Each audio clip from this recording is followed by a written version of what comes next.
Hello there, it's Dave here from the Album Review channel. Welcome back.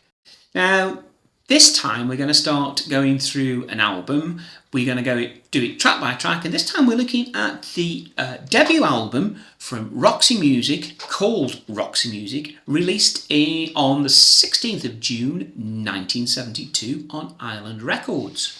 Now, the band were synonymous with introducing this art rock into pop music that was an extension of the progressive rock music that the channel really focuses on.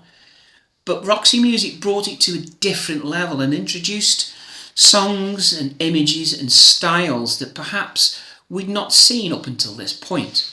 Very much the trendsetters in this particular movement. The band at the time consisted of lead singer Brian Ferry. He was on vocals, piano, and played mellotron. Then there was Brian Eno, who was using the VCS3 synthesizer. He put tape effects and also backing vocals. Andy Mackay was on oboe, saxophone, and backing vocals. Phil Manzarina was on electric guitar.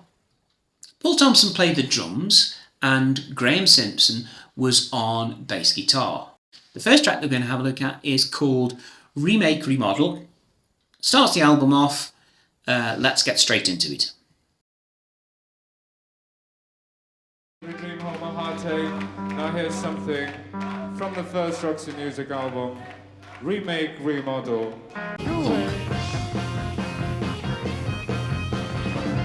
Next time is the best time. I could talk myself to death.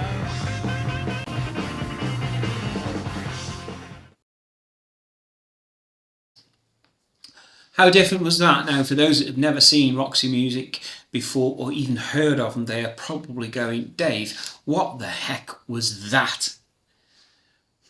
Okay, it might not be a tuneful or melodic piece, but it was an album opener that introduced the band to a whole new audience. They would have had the followers in the places that they performed locally, but this was, exposing them to the greater wide world. It's an interesting track. I have to say it's interesting because I probably don't understand all of those sounds. I was there at the time. I remember that coming out. I remember Roxy Music started. They were a favourite band of mine.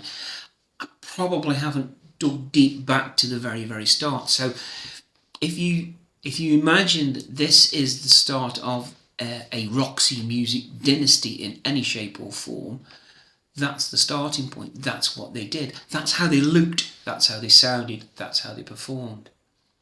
Performance-wise, absolutely fine. Absolutely fine. Some really strong musicianship there. Brian Ferry was always very strong on his keyboards. He's a very good keyboard player. And Andy Mackay on the saxophone. So individualistic. Phil Manzarina on lead guitar. Lovely. And goodness only knows what Brian Eno was up to in that, with his box of tricks up at that far corner.